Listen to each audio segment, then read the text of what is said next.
Welcome to Adeptus On-Air, the show where we examine how individuals and companies make decisions that drive their business and personal success. Each week we connect with notable professionals who pull back the curtain on the industries that Adeptus has been on the cutting edge of for the last 30 years, including music, sports, and entertainment, as well as new emerging markets.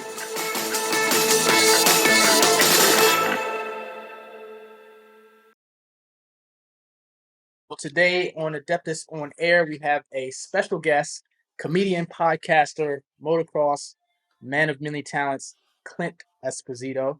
I really appreciate the time, and how are you doing today? Everything going well on a Monday? Yeah, a little busy, but other than that, good.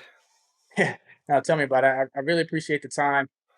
So, as a man of many skills, I want to delve into first on the comedy side of it. How did you get into that world first and foremost? So it kind of goes back to freestyle motocross. So originally I rode, but then I also owned a team and actually booked the shows and I built the ramps. And then I rode the shows and I would hire other riders. So at one point I was hurt and I started to announce the shows instead of hiring an announcer and a rider. And while I was doing that, I started just kind of slipping jokes in, and they were like mostly dirt bike jokes, and most of the people wouldn't get them. And then I finally caught like three, four people scattered about that were laughing at it. So then I was like, oh, like I could do this. This is just the wrong format. Nobody expects it. So that was kind of the seed was planted, and then that was probably 2014. Then I got hurt again 2016 and I ended up stopping that time. And that's the year that I was looking for something else to do. So then I started thinking about that time I was announcing. So I gave it a try. That's awesome. That's awesome. And so you didn't come up naturally as a comedian, something that you kind of formulated and kind of came into by chance. What is it like performing jokes in front of a crowd in a more formal setting? What is your process?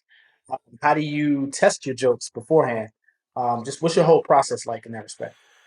So I typically just will jot down premises. I'll be driving or something and something will hit me and I go, oh, that's weird or that's a funny perspective.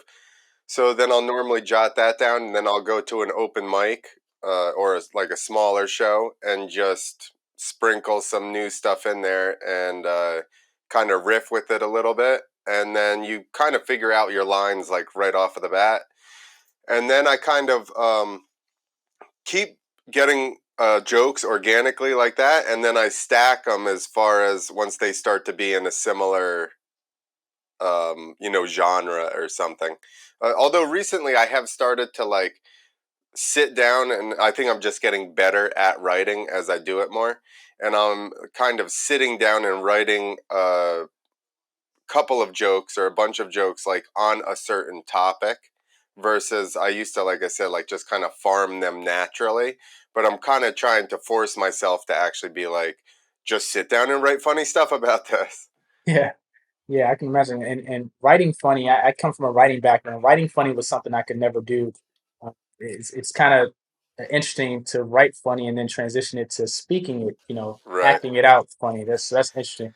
Well, most of my stuff on paper, if you were to read even my notes of jokes, you'd be like, this won't work.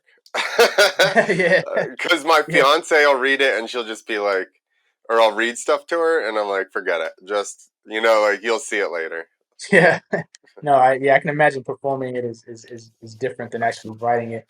Who are some of the people that you model yourself after or just look up to in that sphere?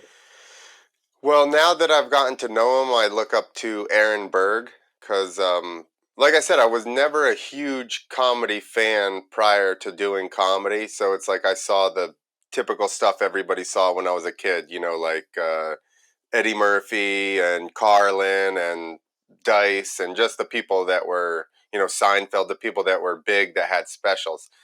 But now, since I've been doing comedy, one of the people that I met very early on, or I didn't even meet him at the show. I went to a show where it's like you got to bring people. They're called bringers, and then they sprinkled some or put a couple of pro comedians in there. So you don't know who they are because I didn't know who these people were. And then all of a sudden, this guy gets up and he just starts going through the crowd and just ripping everybody apart. And it's like, Oh he even wow. picked on my friends that I was with.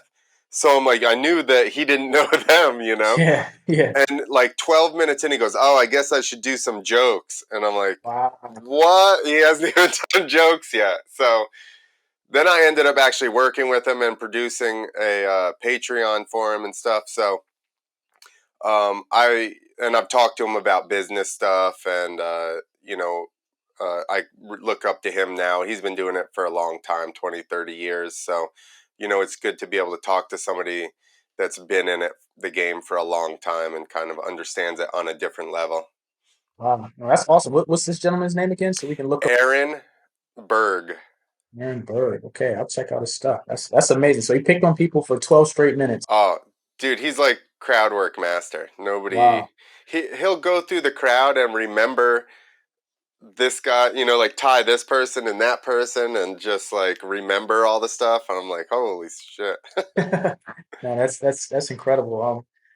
Clint, look, little transition to podcasting, which has exploded in, I don't know, the past 5 years or so. Just tell us about your journey into that, and tell us about what kind of content you have going on in that realm. So I started once again doing dirt bike freestyle motocross podcast. So I have an older podcast called Two Wheels to Freedom. And I actually interviewed some of the biggest freestyle motocrossers on that. And that was just like a long interview show. And then I had basically amassed a bunch of equipment doing that.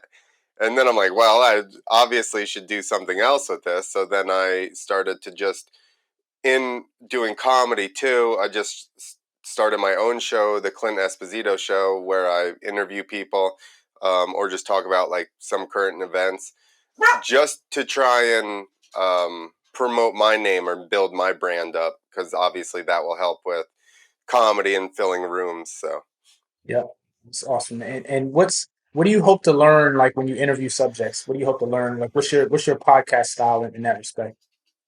Um, I guess it depends on what they do. But Background, yeah. yeah, exactly. So, but that's I think most of it is how did you get into whatever it is? Like I interviewed a competitive eater. Oh wow.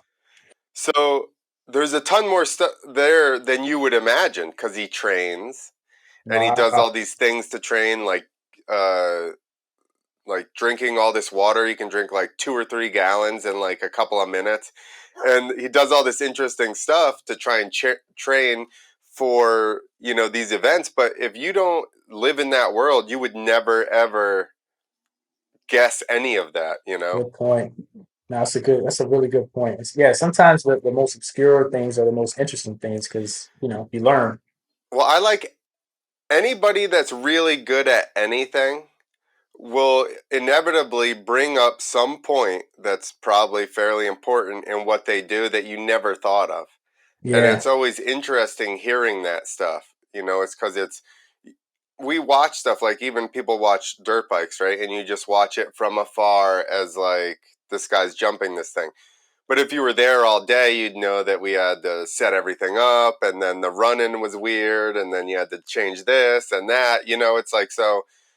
There's just more to everything. So I like talking to anybody that's really good at anything because they inevitably have like some weird perspective about it. Yeah, no, that's super interesting. And any advice for just for the audience that may want to get into either of those fields, podcasting or comedy?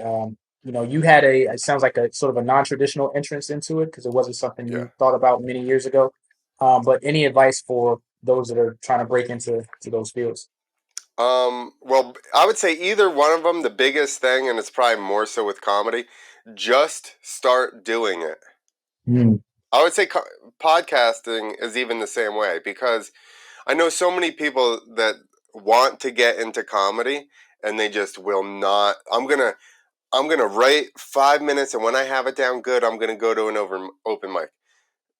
You don't know what a good 5 minutes is until you go and you do it in front of people. So stop overthinking it and just go and suck in front of people for a little while. Like everybody does. And I think a lot of people get their first one is good. Like my first one was pretty good. Then I had some other ones after that. And that's when you decide. It's like a lesser version of, like with freestyle, I always say that once you get hurt, you decide how far you're going to take this. So it's Interesting. the same thing. You got to go and do it and bomb, and then it either crushes you or you're just like I took it like, how do I get him next time? Like, what did Yeah. I do wrong? I lost him somewhere. I know I'm not that bad. Like I Yeah. just didn't relate to them in some way or use the right material or whatever it is. Yeah, I was going to ask you what was your experience in the difference between good and bad? Was it crowd reaction? Was it material? Was it um, performance? Or Well, I've had a mixture. I've literally drawn a blank one time. Got a couple minutes into like 2 minutes into a 5 minute set and was just like, I don't remember anything.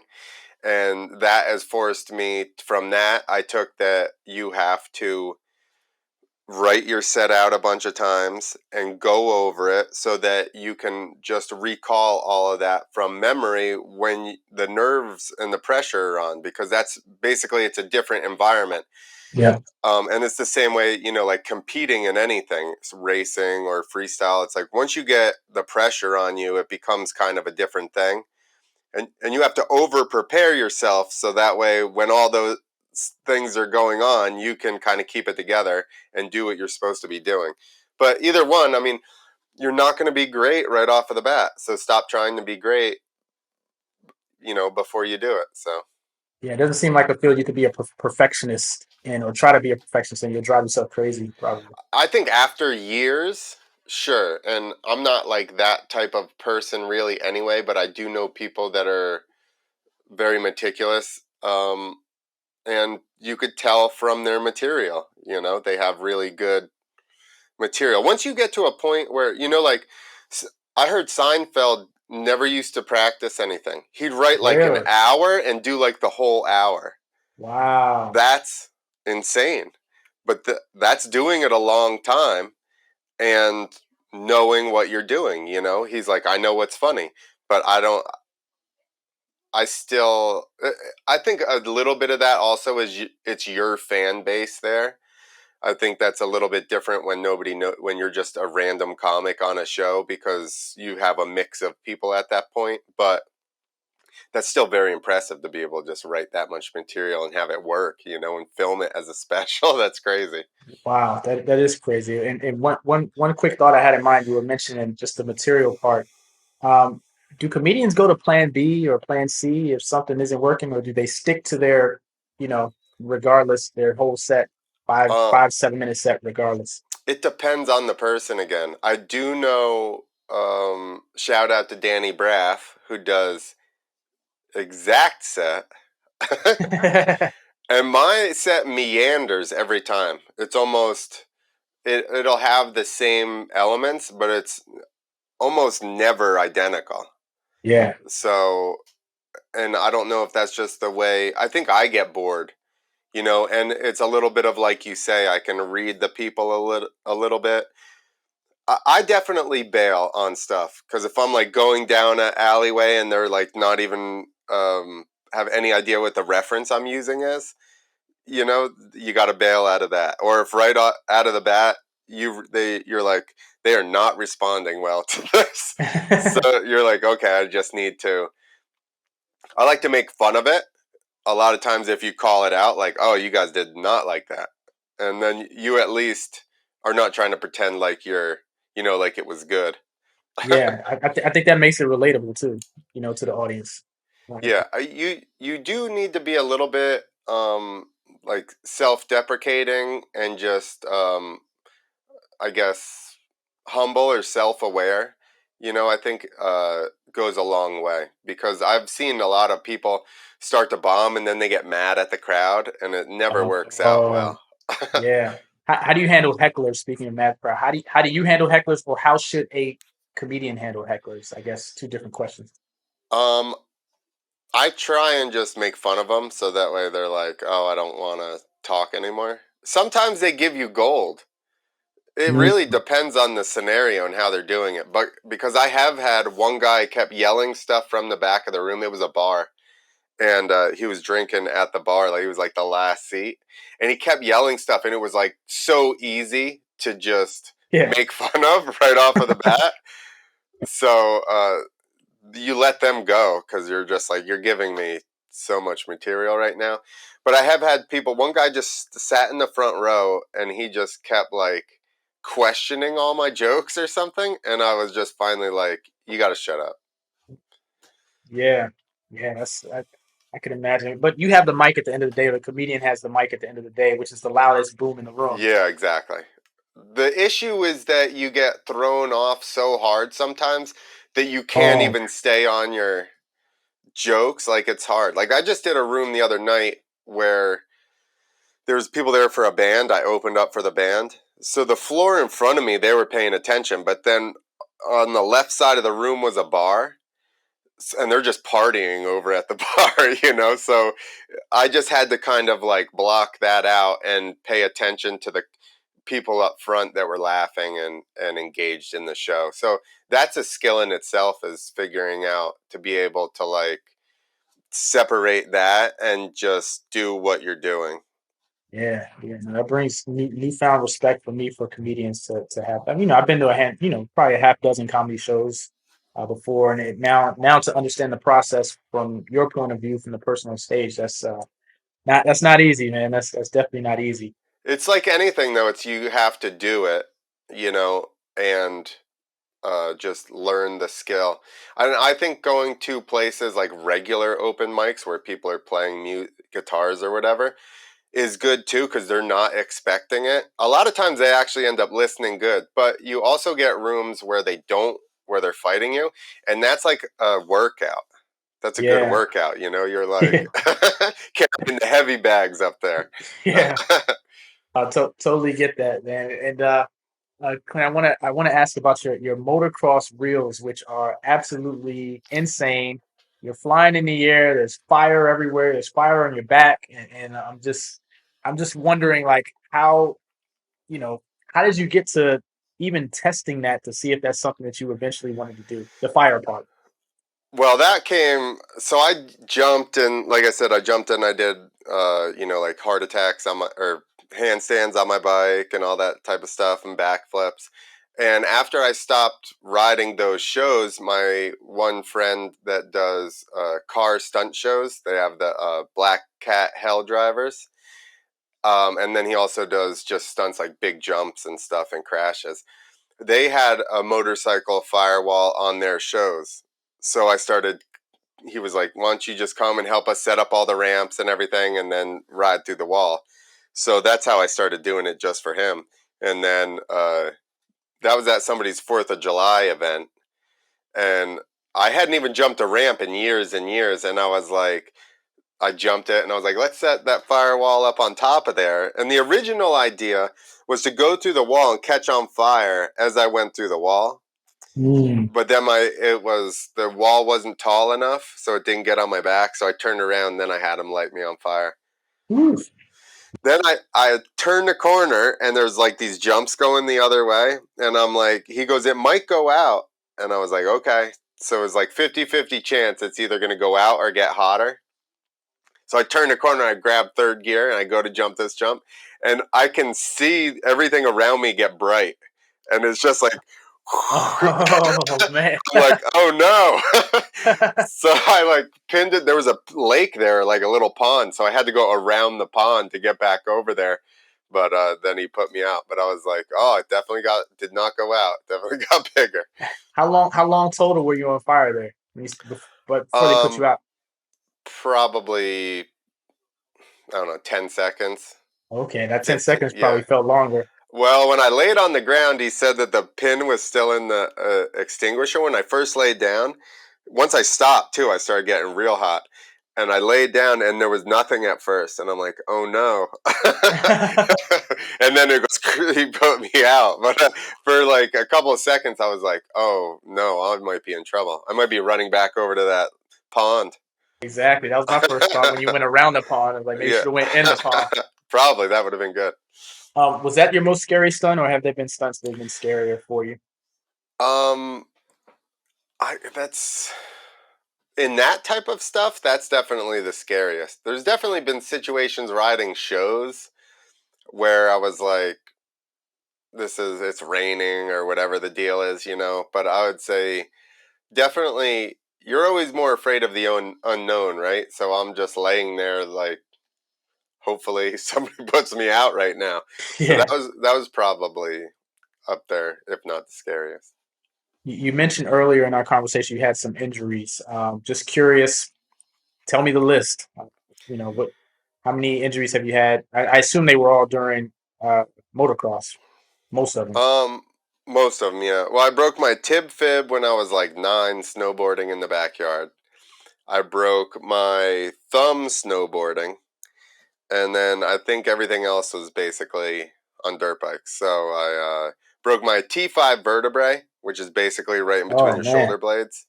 I compressed that, so it's like wedged forward. I had surgery on a herniated disc in my neck and one bulging disc. That was making my like the fronts of my arms would kind of be like painful numb after riding for like 10 minutes. I blew this shoulder apart. My rear deltoid was ripped off for about 5 months. They had to sew that back on. The rotator cuff was blown out. During that one, I broke my femur as well, where it turns into my hip, and I landed on my back, so I bruised my kidneys because I like peed brown for probably a month or two, or like a month, and I don't remember that week. I remember Concussion. like, yeah, so I landed. They said I sat up. I kind of remember sitting up and being like, I'm all right, and then I passed out for 4 minutes, and then I basically clipped in when they were either taking me out of the building or into the hospital. And then I remember the next day in the afternoon from talking to my friends. Wow. Um, and I was left in the hospital myself. Everybody had to go. I was there for a week in Louisiana. And then I went out, took a taxi to the airport and just flew home. Hmm. Um, Wow. I did my that same tib fib again in 2016, but I compound it, and I did my tibial plateau, and I tore my MCL, all in that one. Then I got an infection, so that took forever to heal. Broke my wrist. Wow. And these are all wrecks. These are all wrecks, or how did? Yeah.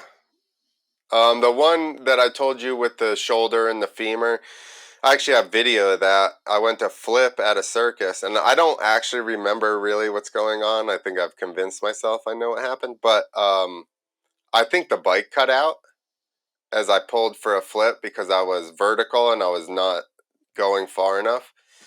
And I tried to jump off into. We have an airbag that lays on the front of the landing. This is when the landings were still metal. Now they have um, airbag landings. Okay. So I tried to jump back into the airbag and I landed on the top, like Oh, going backwards like this. So that's what blew my shoulder out. And then I fell off of the landing, which was 12 feet tall, onto the concrete floor. wow, man. That's. How do you feel now? Like after all, I mean, I'm sure you haven't had it. Hopefully, you haven't had an injury in years or a while. But Yeah, I feel great. Well, so that stuff has made me get really big into working out and nutrition because I basically was like, this is life now, so I need to figure out how to work beyond the injury and get, range of motion and get rid of pain and inflammation and stuff like that. And that's with all these injuries. It's basically you can either get hurt and sit around and let the thing freeze up or whatever, it's going to be atrophy and then not be like it was before, or you can put the work in and work through some pain and some, you know, weirdness or whatever, and get yourself back there. But I just, uh, I just never believed. People were older when I was younger. People were like, "Wait till you're 30." right? Because of riding dirt bikes. But it's like everybody that was 30 was already complaining that they were hurt anyway. So I'm like, well, if I'm going to feel like that, I might as well at least have had fun.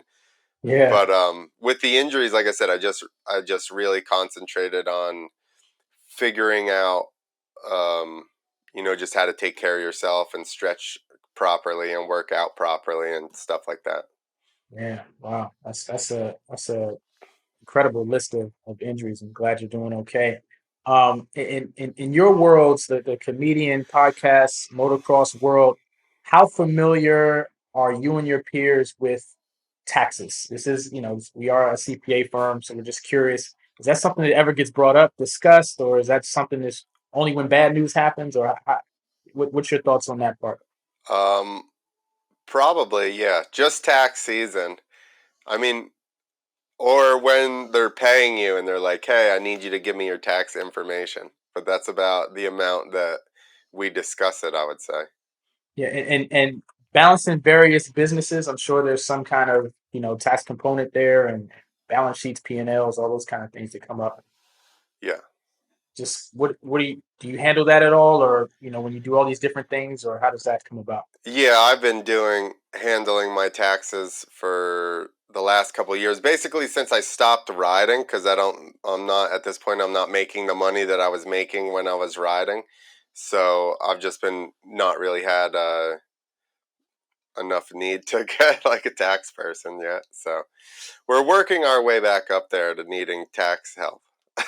No, hey, I completely understand. And in that respect, what are some of your goals now as a business person? What are some of your goals, say, in the next 3 to 5 years, as you grow and expand your horizons?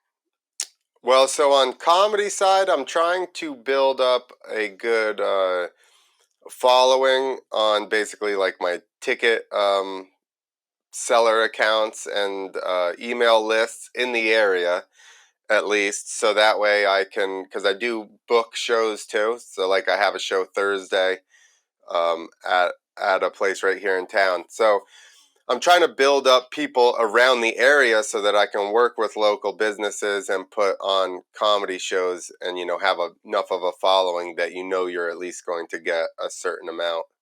So comedy wise, that riding wise, I'm actually building a Harley Davidson to jump, like Evil Oh Knievel wow, style. yeah. And I'm working on getting some more like TV and film stunt work. That's phenomenal. That's phenomenal. And let the audience know. Let the audience know where can they find you, where can they find your work, where can they find your social media. At Clint Esposito on everything. Luckily, I'm the only Clint Esposito that I know. So that's my website's clintesposito.com. Instagram, Twitter, Facebook, YouTube are all just at Clint Esposito. And you got to see his stunt reel. It's amazing. And hopefully some people check out your comedy. And Clint, thanks so much for your time on Adeptus On-Air. You've been a tremendous guest and always interesting to learn about all these different things and how people come into things. So it sounds like motocross was something that you just all your life enjoyed. Yep. The other two things kind of came across later in life. So definitely lessons to be learned. So Clint, thank you so much. Thanks for having me. It was fun.